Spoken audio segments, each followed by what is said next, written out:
नमस्कार मित्रांनो, धार्मिक कथा चॅनलवर सर्वांचं स्वागत आहे। आज आपण या व्हिडिओमध्ये बघणार आहोत कोणत्या पापामुळे महिला इतर पुरुषांशी शारीरिक संबंध ठेवतात। तर चला बघूयात। मित्रांनो, आजची कथा खूप महत्त्वाची आहे, त्यामुळे ही कथा लक्षपूर्वक ऐका। मित्रांनो, एक काळ असा होता जेव्हा भगवान शिव माता पार्वती सोबत कैलासात होते।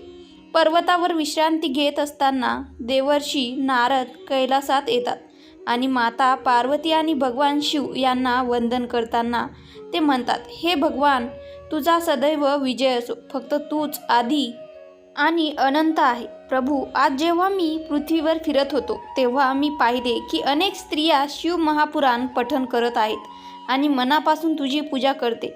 ती तल्लीन होऊन करत होती। सर्व पुण्य संपन्न पती मिळावा अशी इच्छा असलेल्या स्त्रियाही तुला जल अर्पण करतात। ती सोमवारी उपवास आणि निर्जल उपवास करते आणि परमदेवाच्या रूपात तुझी पूजा करते। तिची सर्वोच्च देवता म्हणून पूजा केली जाते। हे परमेश्वरा, तुझ्यासारखीच ती 7 जन्म पती पत्नी होऊन जाते। हे परमेश्वरा, एक साक्षात सत्य हे आहे की माता पार्वती आणि भगवान शिव यांचे नाते आहे। तिन्ही जगात जोडी अनंत काळ पासून प्रसिद्ध, पण आज मी एक विचित्र घटना लक्षात आली की काही बाईने नवऱ्याच्या डोळ्यात धूळ फेकली तर इतर पुरुषांसोबत अनैतिक संबंध होते। ते पाहून माझ्या मनात 3 प्रश्न निर्माण झाले। हे परमेश्वरा, या प्रश्नाची उत्तरे जाणून घेण्यासाठी मी तुझ्याकडे आलो आहे। कृपया या भक्ताची शंका दूर करा। मित्रांनो, तेव्हा भगवान शिव म्हणतात, हे नारद मुनी, तुम्ही तुमच्या शंका विनासंकोच व्यक्त करा। मी तुमच्या शंकांचे नक्कीच निरसन करीन। तेव्हा देवर्षी नारद म्हणतात, हे परमेश्वरा, माझा पहिला प्रश्न कोणता आहे? हे भगवान, माझा पहिला प्रश्न आहे की कोणत्या शापामुळे स्त्रिया इतर पुरुषांशी संबंध ठेवतात। माझा दुसरा प्रश्न असा नाही की जी स्त्री आपल्या पतीला फसवते तिचे काय होते, आणि तिसरा प्रश्न असा की पतीशिवाय दुसऱ्या पुरुषाशी संबंध ठेवून स्त्रीने कोणते पाप केले। मित्रांनो, तेव्हा भगवान शिव म्हणतात, हे नारद मुनी, तुम्ही संपूर्ण स्त्री जातीचे रक्षण केले आहे। कल्याणासाठी महत्त्वाचे प्रश्न विचारण्यात आले आहेत। या सर्व प्रश्नांची उत्तरे मी तुम्हाला एका कथेतून देत आहे। तुम्ही ती लक्षपूर्वक ऐका। ही कथा जो कोणी स्त्री किंवा पुरुष लक्षपूर्वक ऐकतो त्याच्या सर्व मनोकामना पूर्ण होतात आणि त्याला त्याच्या आवडीचा जीवनसाथी मिळतो, आणि जो कोणी ही गोष्ट पसरवेल त्याला माझा आशीर्वाद सदैव राहतो आहे। तेव्हा देवर्षी नारद म्हणतात, हे भगवंता, मी ही कथा पूर्ण लक्ष देऊन ऐकेन आणि तिची प्रसारही करीन। कृपया करून या भक्ताची जिज्ञासा पूर्ण करा। मित्रांनो, मग भगवान शिव असे म्हणतात, हे नारद मुनी, एक काळ असा होता जेव्हा ब्रह्मदेवाने सृष्टीचे कार्य सुरू केले होते। मग स्त्री निर्माण करण्यासाठी त्यांना तिच्या शरीराचा प्रत्येक अवयव आणि भाग अनेक वर्षे सराव करावा लागला। गुण आत निर्माण व्हायला हवे होते।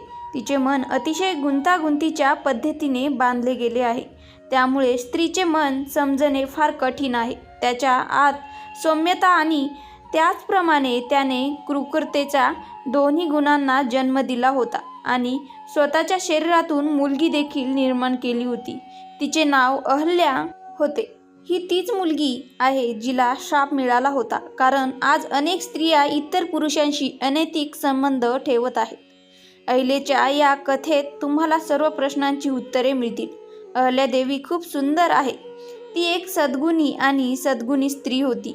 असा जो धन्य झाला तो सदैव 60 वय फक्त 16 वर्ष एक सुंदर मुलगी राहील आणि कधी कधी तिचे सौंदर्यही कमी होणार नाही।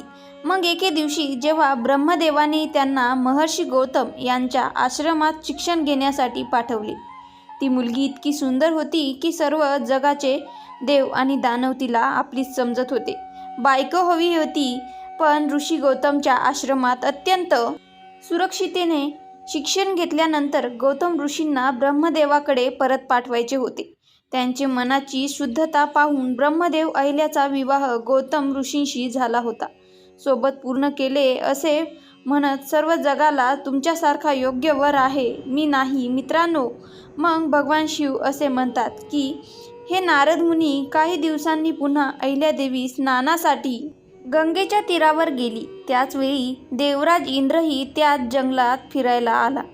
ज्यावेळी इंद्राची वाईट नजर अहल्येवर पडली, त्यामुळे तो तिच्या सौंदर्याने इतका मोहित झाला की देवराज इंद्र त्यांच्या इंद्रियाच्या वासनेने वेडा झाला. मित्रांनो, जेव्हा इंद्राला हे कळले, तिने ऋषी गौतमशी लग्न केल्याचे उघड झाले, तरीही तो तिला घेण्यासाठी तिच्या मागे गेला. त्यांना पाहण्यासाठी तो दररोज गुप्तपणे त्यांच्या मागे जातो. त्याने गौतम ऋषी आणि देवी अहल्या यांच्या सर्व क्रिया जाणून घेतल्या आणि मग एक दिवस चंद्रावर गेला. मित्रांनो, भगवान शिव म्हणतात, हे नारद मुनी, जेव्हा कोणी एखाद्या व्यक्ती आपला मित्र निवडते, तेव्हा सर्वप्रथम त्याचे नैतिकता समान असते. जसे चोराचा मित्र चोर असतो आणि संताचा मित्र हा संत असतो. मग एके दिवशी रंग आणि चांदणे लिहिले. एके दिवशी इंद्र आणि चंद्र यांनी मिळून एक योजना आखली, ज्यानुसार इंद्रदेव एका रात्री मुनी गौतमच्या वेशात अहल्येकडे जातील आणि या जोखमीच्या कामात चंद्र मदत करेल. हे नारद, चंद्राचा गुरु बृहस्पती असल्यामुळे चंद्रानेही आपल्या गुरुचा विश्वासघात केला. एकेकाळी चंद्रावर शिक्षण मिळावे गुरुकडे गेले. तेथे बृहस्पतीची पत्नी ताराच्या सौंदर्याने चंद्र मोहित झाला आणि तिच्या प्रेमात पडला. यानंतर तारा चंद्रासोबत फिरायला आणि गुरुला गुरुकडे पाठवले. ते सोडले. याचा परिणाम म्हणून चंद्रालाही शाप मिळाला. मित्रांनो, भगवान शिव म्हणतात की हे नारद मुनी, मग एक दिवसाची गोष्ट आहे की देवराज इंद्र आणि चंद्राच्या योजनेनुसार इंद्र महर्षी गौतम यांचा आणि चंद्राने कोंबड्याचे रूप धारण केले आणि दोघेही ऋषीच्या झोपडीत जवळ पोहोचले. रात्रीचा दुसरा अर्धा संपणार होता तेव्हा कोंबड्याच्या रूपातील चंद्राने आरव केला. त्यामुळे गौतम ऋषीचे डोळे उघडले आणि ते उठले आणि गंगेत स्नान करण्यासाठी घराबाहेर पडले. दुसरीकडे महर्षी गौतम भगवान इंद्र अहल्येच्या झोपडीत शिरले. तेव्हा देवी अहल्याला संशय आला आणि म्हणू लागली, अहो स्वामी, तुम्ही आताच आंघोळ करायला गेला होता, मग दरबारात इतक्या घाईने का परत आलात? तुम्ही का परत आलात? काही अडचण असेल तर मला सांगा. तेव्हा ऋषीचे रूप धारण करणारा इंद्र म्हणाला, हे देवी, माझ्या मनात वासना जागृत झाली आहे, ती शांत करा. मग मी स्नान करून पूजा वगैरे करतो. मग मी पूजा वगैरे करायला जाईन. देवी अहल्या आपल्या पतीला इतके व्याकुळ झालेले पाहून लाजत म्हणाल्या, हे परमेश्वरा, अजून पहाट आहे आणि मला यावेळी काही काम करायचे आहे. पण इंद्राने अहल्याला तिच्या देशभक्तीची शपथ देऊन शारीरिक संबंध ठेवण्यास भाग पाडले. मित्रांनो, भगवान शिव म्हणतात, हे नारद मुनी, दुसरीकडे जेव्हा ऋषी गौतम स्नान करण्यासाठी गंगेच्या तीरावर गेले, तेव्हा त्यांनी पाहिले की तेथे कोणीही आणि बराच वेळ गेला तरी तिथे गडद अंधार होता. मग काहीतरी अनुचित प्रकार घडत असल्याचं त्यांच्या लक्षात आलं. मग ते पटकन त्यांच्या घरी परतले आणि त्यांना त्यांच्यासारखा दुसरा कोणीतरी दिसला. तो स्वतःच्या बायकोसोबत मस्ती करत आहे. गौतम ऋषींना पाहून अहल्या आणि देवराज इंद्र आश्चर्यचकित झाले. तेव्हा आपल्या पत्नीची अशी अवस्था पाहून ऋषी गौतम खूप क्रोधित झाले आणि म्हणाले, हे दुष्ट स्त्री, आज तू तुझ्या पतीप्रती निष्ठेचे कर्तव्य मोडलेस आहे. याच क्षणी मी तुझा त्याग करतो. तुला तुझ्यात आणि दुसऱ्यात माणसाचा फरक जाणवला नाही. देवी असूनही तुम्ही असे घृणास्पद आणि सामाजिक निषेधार्ह कृत्य केले. आज मी तुला आणि संपूर्ण स्त्री जातीला शिव्या देतो की तुम्ही तुमची वासना कधीच तृप्त करू शकणार नाही. तुम्ही नेहमी सुख आणि चैनीच्या शोधात असाल. तुम्ही तुमचा धर्मही विसराल. मित्रांनो, भगवान शिव म्हणतात, हे नारद मुनी, देवी अहल्या पतीच्या पाया पडून त्यांची विनवणी करू लागली आणि तो दयाळूपणे शोक करतो. ती माफी मागू लागली. मग तो पत्नी अहल्याला म्हणाला, आज तू तुझ्या पतीच्या भक्तीचे कर्तव्यच मोडले नाहीस तर एका गुरुचाही अपमान केले आहे ज्यातून स्वातंत्र्य मिळणे शक्य आहे. मित्रांनो, मग देवी अहल्येने आपल्याला देवी शक्तीने ब्रह्मदेवांना आव्हान केले. मात्र दुसरीकडे शिव्या देताना की तुमचे शरीर कायमचे दगडात बदलले जाईल. मित्रांनो, तेव्हा भगवान शिव म्हणतात, हे नारद मुनी, त्याचवेळी ऋषी गौतमांनी देवराज इंद्र आणि चंद्राकडे पाहिले, तर ऋषीचा राग पाहून ते दोघेही त्यांच्या खऱ्या रूपात आले आणि ऋषींच्या पाया पडून विनवणी करू लागले. देवराज इंद्राला सांगितले, स्त्रीच्या योनीच्या हव्यासापोटी तू आज जे घृणास्पद कृत्य केलेस ते शापित आहे. यामुळे तुमच्या शरीरावर हजारो योनी निर्माण होतील आणि त्या चंद्राचाही नाश करतील. शापित मित्रांनो, त्याच क्षणी ब्रह्माजी आणि इतर देवता तिथे पोहोचले, जे सर्व घटना टाळू शकले नाहीत, कारण ऋषींनी शाप दिला होता. जेव्हा देवांना या सर्व गोष्टीची माहिती मिळाली, मग त्यांनी गौतम ऋषींना विनंती केली आणि अहल्येच्या शापातून मुक्त होण्यासाठी वेळ मागितला. तेव्हा गौतम ऋषींनी सांगितले की श्रीहरीचा अवतार राम त्रेतायुगात येईल आणि या पाषाण मूर्तीला पायांनी स्पर्श केल्यावरच ती या पापातून मुक्त होईल. तोपर्यंत या महिलेच्या आत्म्याला नरकयातना भोगाव्या लागतील. त्याला यमराज त्याला अनेक जन्म नरकाच्या सर्व शिक्षा भोगाव्या लागतील आणि ते अनुभवूनही त्यांना नीच जीवनाच्या रूपात जन्म घ्यावा लागेल. मित्रांनो, दुसऱ्या बाजूला देवराज इंद्राचे शरीर पण सहस्त्र योनी बाहेर आल्यावर त्यामुळे सर्व देवी देवता त्यांच्यावर हसतात. त्यांनी त्यांची चेष्टा करायला सुरुवात केली. मग इंद्रासह सर्व देव गौतमाकडून आले. शापावर उपाय विचारायला लागल्यावर तो सर्वांचा आदर करून त्या सर्व योनीचे रूपांतर डोळ्यात झाले.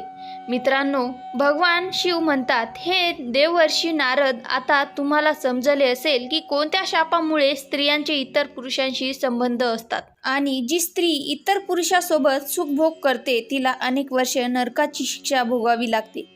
कोणतीही स्त्री जी सदाचारी धर्माचे पालन करणाऱ्यावर माझा आशीर्वाद कायम राहतो.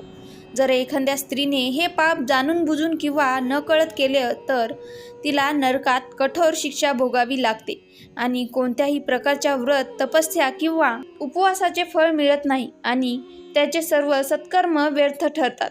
तेव्हा भगवान शिव म्हणतात, हे नारद, तुझ्या तिसऱ्या प्रश्नाप्रमाणे पतीचा विश्वासघात करून दुसऱ्याच्या पुरुषांशी संबंध ठेवणाऱ्या स्त्रियांचे सर्व गुण नष्ट होतात आणि कोणताही पुरुष जो बळजबरी किंवा बळजबरीने दुसऱ्याच्या पत्नीशी गैरकृत्य करतो, तो पाप करतो. त्यालाही मृत्यूनंतर नरकात जावे लागते आणि पुढच्या जन्मात त्या माणसाला षडाची योनी मिळते. कोणताही पुरुष किंवा स्त्री त्यांच्या तिच्या जीवनसाथीसोबत त्यांना अत्यंत आदराने वागावे लागेल.